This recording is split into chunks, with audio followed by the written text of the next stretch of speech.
One of many teachers' nightmares is to be sick and not have anything planned for a substitute. You probably left your classroom in complete disarray the previous day, and I bet you even have to make some copies for the current day. And maybe you're even behind on your pacing and you need to catch up, so missing a day would really throw everything off. But what if you never had to worry about that?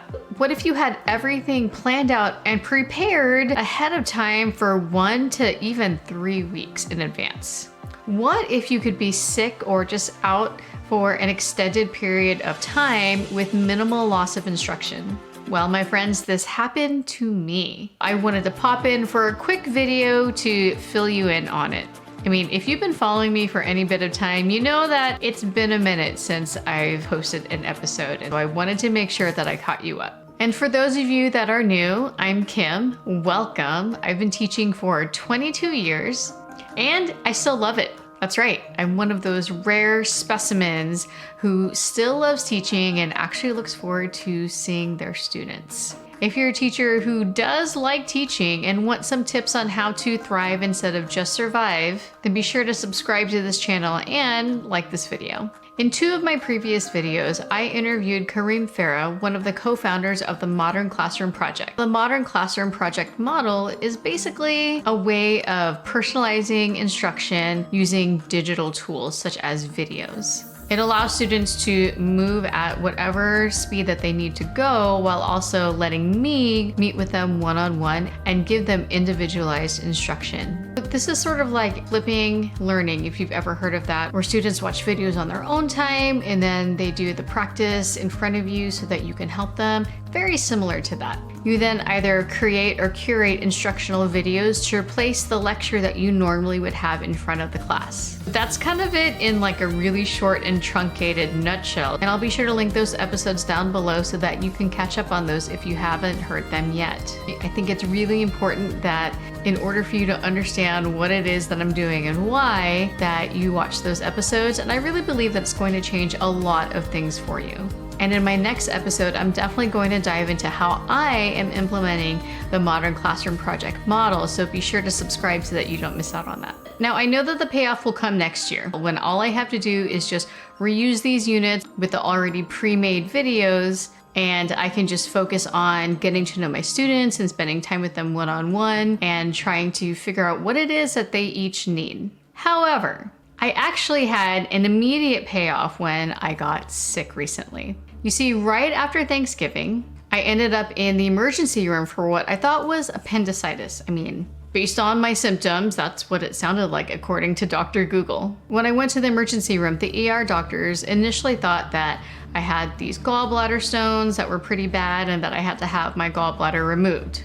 But after a series of tests, they determined that I actually had some major kidney stones. We're talking 2 giant marble-sized 15mm kidney stones. And if you know, you know. As you can imagine, it took multiple procedures and the subsequent recovery time to get rid of these. And so I had to miss quite a bit of work right before finals, which obviously isn't ideal. And really, is there an ideal time to miss school? So in this model, you do plan an entire unit of study at one time. And maybe you already have a curriculum that has entire units already planned out, which is beautiful. Or maybe you're like me, where you have a lot of autonomy and leeway in terms of what and when you teach certain subjects. I have to say that had I not had my units of study planned, already sent out to the students ahead of time in the learning management system, this could have been a nightmare situation, not just for myself, but also my students, because a lot of them,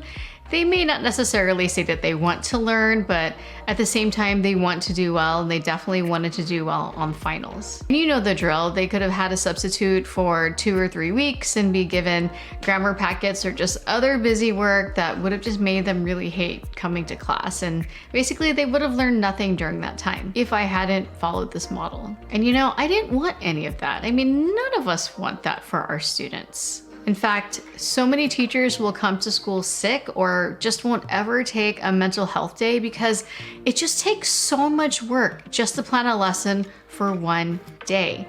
And just imagine if you have to miss multiple weeks. But when you literally have the week planned in advance and already disseminated to the students, you can kind of just have about anything thrown at you and your classroom will still function fairly normally. That, and you'll also increase the chance of your students actually accomplishing something and, dare I say, learn something in your absence. And I know for a lot of teachers, your students' test scores are heavily monitored. It doesn't matter if you're literally on your deathbed, had a baby, or are in mourning. There's seemingly no excuse that will save you if your test scores are low.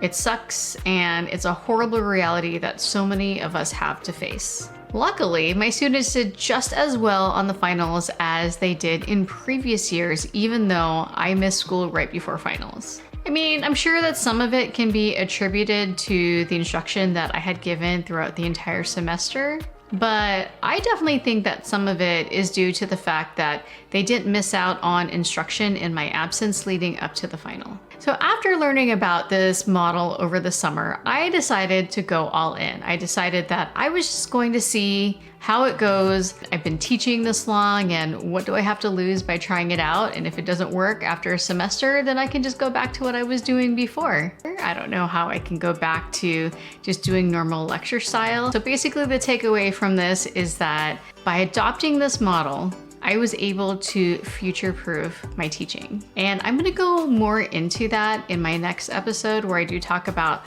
how my classroom runs and just like the pros and cons of this model and actually the results of teaching this way. On a side note, this is why I haven't posted since November. I really had to save my energy to recovering because those stones, they just would not go away. I had to have 3 different procedures and apparently I'm still not done. It's just taken a lot out of me, and what energy that I do have, I am putting it into still creating more units of study and spending time with my family. And so that's why I'm gone, and I'm gonna try to get back on track with these episodes. And if you just wanna support me on my health journey, then be sure to hit that like button. And if you do want to prepare for a substitute in general for when you're absent, because you know, at some point we're all gonna be absent, but you haven't adopted this model yet, be sure to click on this video next where I talk about how I've always successfully prepared for a substitute or just pretty much any kind of emergency.